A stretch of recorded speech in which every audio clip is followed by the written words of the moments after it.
She really thought she could cheat on me and get me to raise his child. I don't have many people in my life right now, but I hope you can all celebrate this modest win with me. My ex and I had been dating for 4 years. The day I discovered out she'd been cheating on me, I went out shopping for an engagement ring. She'd been with the man for 6 months, and he just recently found out about me, about the time I found out about him. He presented her with an ultimatum, and she selected him. I was sad, but I couldn't be with a cheater. So I spent the next month and a half working additional jobs and increasing my gym time to distract myself from her. I blocked her and her family, since they are horrible people in general. Everything was peaceful until I received a text from an unknown number. It's my ex calling to tell me she's pregnant and that I'm the father. I don't believe her, but it's better to be cautious than sorry for the sake of my possible kid. I offered to have a paternity test performed. She refuses, claiming that he and I were the only guys she'd been with in years, and he previously tested negative. Therefore, it had to be mine. I keep pressing on getting the test, and after much back and forth, she says she will arrange one and that we should meet up beforehand and then proceed to the clinic to have the test. I agree since she finally agreed to take the exam. So we decided to meet in a coffee shop close to the clinic. I'm anticipating a discussion on what to do if I wind up being the father. Instead, she attempts to convert the discussion into a reminiscence of the good old days when we were together, complete with a slew of sentimental memories. I am trying to refocus the discussion on the kid and the test, but she continues returning to relationship talk about how she misses what we had.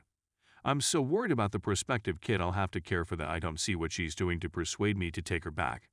When it's time for us to head to the clinic, she asks if I have any plans for the day and if I want to go have a bite to eat and hang out at her apartment for a little. I reply that my sole intentions for the day are to bring her to the clinic for our paternity test and then figure out what to do next. I simply want to get this garbage out of the way. Why not take a stroll down memory lane? Then she leaves herself to visit the restroom and returns a few minutes later, explaining that the clinic had phoned and she needed to reschedule. I questioned her whether she was telling the truth when she stated they had phoned while she was in the restroom, and she responded no. So I dialed the clinic and she panicked out and claimed she had never arranged the appointment.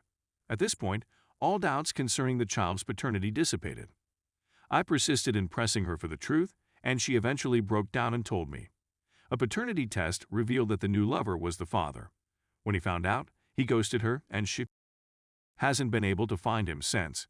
She freaked out and informed her mother, who advised her to come to me about becoming the baby's father since I'm an upstanding guy who would do what is right and raise this kid. Said by the lady who previously said she'd sooner die than let me into her family.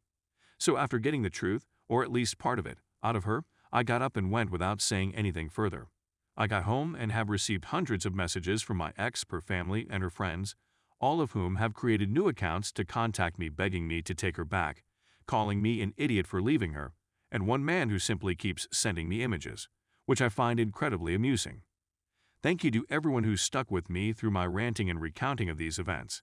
Walking away from her and finally recognizing I'm better off without her has been such a liberating feeling, and I hope I can keep it for a long because I needed it. Story 2. Wife cheated. A lot. Even with family. It changed me. For real. My wife, 27 female, and I, 28 male, have been married since high school. Before we met, she had a history of being hoey. I took a gamble and fell head over heels in love with her. I dropped everything to be with her. In retrospect, it was completely poisonous. She became pregnant with our daughter, who is my whole world. I was given life by welcoming my darling human into this planet. When my daughter was a year old, I discovered that my wife had cheated on me 9 months before she became pregnant with my twin brother. I recall nudging her and saying, I hope you got pregnant off of that 9 months before she was born. It's a mystery that I'm comfortable with not knowing whether I'm the father, and I'm not even sure it's conceivable given that we're twins. My wife and I have never discussed it. His wife and I worked together, and one day we departed early. I pretended to be him in order to sign their marriage contract since we are similar, and he couldn't leave work. That day his wife came on to me, and I told him, I want to see whether my wife would do it to me, he replied, taking my phone. I believe he felt bad, which prompted him to tell me about him and my wife. I was stunned and heartbroken. I instructed my wife to visit her parents. She did it. I realized I had to give her a lesson, even though I wanted to put it behind me and act like it never happened. I heard reports that when she was staying at her mother's house, She began flirting with a guy at work. I awoke vomiting on me. I went up there to kick his, and her vehicle was parked outside, but she wasn't there.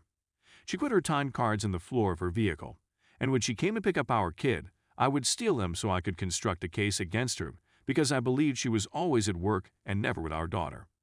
I was so desperate for her to quit talking to that man that I assured her I'd forget about everything else. Be her Prince Charming.